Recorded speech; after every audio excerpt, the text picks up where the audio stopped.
Bonjour à vous, alors je vous fais cette petite vidéo pour vous expliquer pourquoi et comment je récolte chaque année plus de 100 kg, entre 100 et 150 kg, ça dépend des années.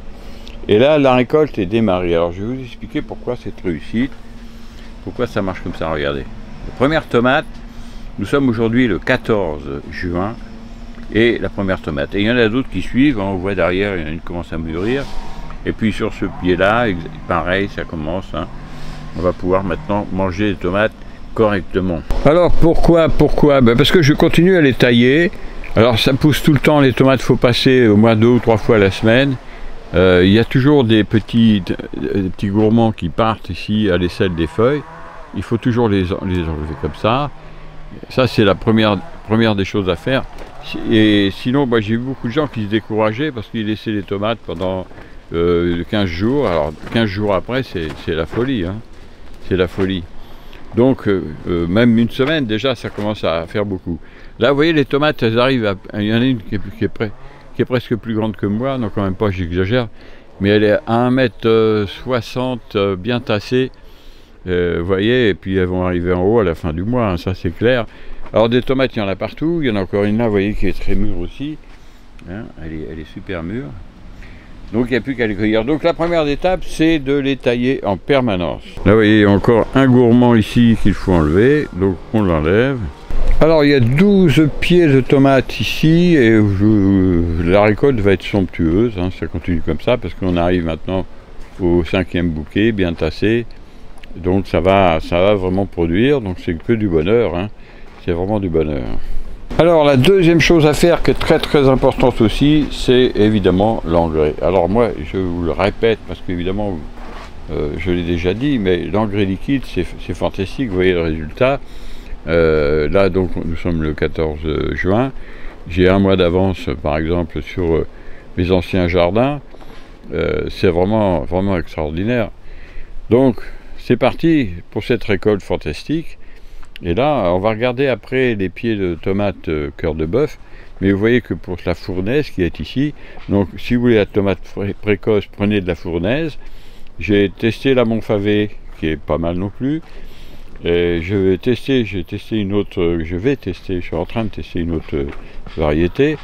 Mais pour l'instant, c'est la fournaise qui me donne les meilleurs résultats. Donc comme troisième point, il faut choisir les bonnes variétés tout simplement. Alors moi j'ai 2 variétés. Alors il y en a des centaines, j'en ai d'autres en extérieur. Mais pour les serres, je prends donc la fournaise et la cœur de bœuf. Alors la cœur de bœuf, c'est pas une tomate qui est très productive, mais c'est une tomate que ma femme adore et moi aussi d'ailleurs. Et c'est vraiment exceptionnel. Donc on prend la fournaise qui est mûre au moins 15 jours avant la cœur de bœuf, même peut-être plus. Et puis comme ça nous fait de la tomate précoce. Et après on attaque la cœur de bœuf. Alors là c'est la serre où il y a de la cœur de bœuf. Alors vous voyez qu'elle est déjà bien développée, commence à pousser correctement. Il y en a déjà des belles, elles sont super belles. Alors il y a plusieurs variétés de cœur de bœuf, il y a les petites et les grosses, ça c'est de la grosse normalement. Enfin, il faut toujours se méfier un peu avec les vendeurs de graines, mais logiquement, c'est de la grosse. Alors, vous voyez, il y a plein de fleurs aussi. Il y en a déjà, regardez, celle-là, elle est déjà magnifique aussi. Elle est belle déjà. Elle fait une grosse tomate, vous voyez. C'est vraiment ce que j'aime aussi dans ces tomates. Elles sont vraiment superbes. Elles sont très côtelées cette année. Alors, il y a des gourmands qui poussent tout le temps. J'en oublie constamment. C'est rare que j'en oublie pas un ou deux. La cœur de bœuf, comme vous le voyez, elle est beaucoup plus tardive. Donc pour ça que si vous plantez que de la cœur de bœuf, c'est un peu dommage.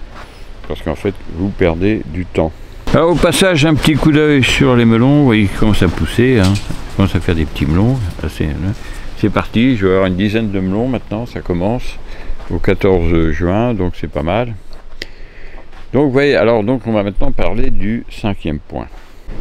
Alors le gros problème des tomates en extérieur, c'est l'humidité et le mildiou, toutes les maladies qui viennent à cause d'un excès d'humidité. C'est à peu près ce qui se passe dans la plupart des cas. C'est pour ça que j'ai choisi de prendre des serres, des petites serres. Cette petite serre-là, j'ai payé 500 €. On me demande souvent, où je l'ai eu, j'ai mis un lien sous la vidéo Comme ça, vous pourrez voir où j'ai acheté ces petites serres. Je pense qu'elles ont augmenté un petit peu, mais pas trop, je crois, d'après ce que j'ai pu voir. Donc ça permet d'avoir une serre. Alors dans une serre comme ça, avec 12 pieds, vous récoltez facilement 60 kg de tomates. Avec les melons et puis les divers trucs, vous la payez dans l'année. Hein. Ça, il n'y a pas de souci. Hein. Il n'y a pas de souci là-dessus. Donc, à l'abri. Deuxièmement, l'arrosage. Alors l'arrosage, il faut absolument arroser, mais pas tout le temps. Il ne faut pas qu'elle ait les pieds dans l'eau. D'ailleurs, ici, le fond est argileux, donc il y a de l'humidité dans le fond, donc j'arrose une fois la semaine. J'arrose une fois la semaine, au tuyau d'arrosage, au pied évidemment. Alors là, la cœur de bœuf a toujours les feuilles un peu comme ça, on croirait qu'elle est en train de faner, mais non. Les feuilles, on croirait qu'elles sont mal parties, mais pas du tout, vous verrez. C'est extraordinaire.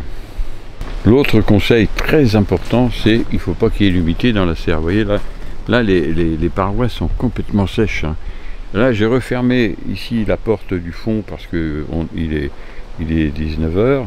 Et puis le soleil s'est déjà couché, donc j'ai déjà fermé la porte parce qu'effectivement il y a des gros nuages qui montent, le risque d'orage, donc je ferme un côté et ça me permet d'avoir 26 degrés en ce moment dans les serres là. Sinon le restant de la journée il faut absolument que tout soit ouvert même s'il pleut. Hein, là l'autre jour il faisait 17-18, j'ai ouvert quand même les deux côtés parce qu'il y a beaucoup d'humidité dans les serres, sur les parois. Si vous laissez ça, vous risquez il risque d'y avoir de l'humidité sur les feuilles et à ce moment-là les maladies arrivent. Donc voilà ce qu'il faut absolument faire attention à ça. Donc voilà les 5 points dont je voulais vous parler et qui vous permettront d'avoir des beaux résultats dans les tomates. Je vous dis, je commence depuis une quinzaine d'années. J'ai entre 100 et 150 kg de tomates tous les ans. Et là, croyez-moi, ça a l'air d'être très bien parti. Je vous souhaite le meilleur. J'ai 36 pieds de tomates en serre. On peut compter 5 kg par pied minimum. Et là, franchement, ça fera beaucoup de tomates. Alors, en général, dans mes jardins, je récolte donc jusqu'au mois d'octobre des tomates. Donc cette année, il n'y a pas de raison que ce ne soit pas la même chose. Surtout que le climat ici est plus chaud, donc je pense que je pourrais récolter. Alors la fournaise, l'avantage aussi c'est qu'elle résiste très bien, et c'est vraiment les tomates que vraiment fin octobre j'avais des tomates, donc ici pourquoi pas jusqu'au mois de novembre. Donc on verra, je vous dirai ça en fin de saison pour voir où on en est, mais vous voyez que c'est bien parti, je vais commencer à les cueillir et on va goûter ces tomates et je vous dirai ça dans ma prochaine vidéo. Il y a des grappes de tomates, vous voyez, il y en a 1, 2, 3, 4, le 4e bouquet ici, le 5e est là, le 6e est ici, le 7e en préparation. Donc si vous regardez, 8, 9, 10, 12 bouquets. C'est pour ça que ce genre de pied de tomates, en général, il fera 10 kg à peu près. Imaginez 10 kg, par pied, il y a 12 pieds, ça fait 120 kg déjà de fournaise. Il faut que je trouve des gens pour consommer mes tomates, parce que moi, je ne vais pas pouvoir consommer ça tout seul. Vous voyez ce que ça veut dire, hein? C'est merveilleux. Hein, c'est merveilleux. Franchement, j'adore les tomates en plus. Hein. En plus, j'ai les pieds de basilic, j'ai de la coriandre, du cerfeuil, de la ciboulette, du persil. Là, on fait un mélange extraordinaire. Pour la santé, c'est fantastique. Avec une bonne huile d'olive, c'est vraiment le paradis. Voilà, c'est parti, la cueillette de la première tomate 2024. Et voilà, elle est coupée, vous voyez, belle tomate, fournaise donc. Au 14 juin 2024, première récolte de tomates. Alors donc, deuxième tomate, on va pouvoir faire une petite salade ce soir. Et hop, voilà, deuxième tomate. Un petit peu moins mûr, mais bon, ça va le faire, hein, ça va être super. Alors, sur ces bonnes paroles, eh bien moi, je vous dis au revoir et à bientôt pour d'autres vidéos.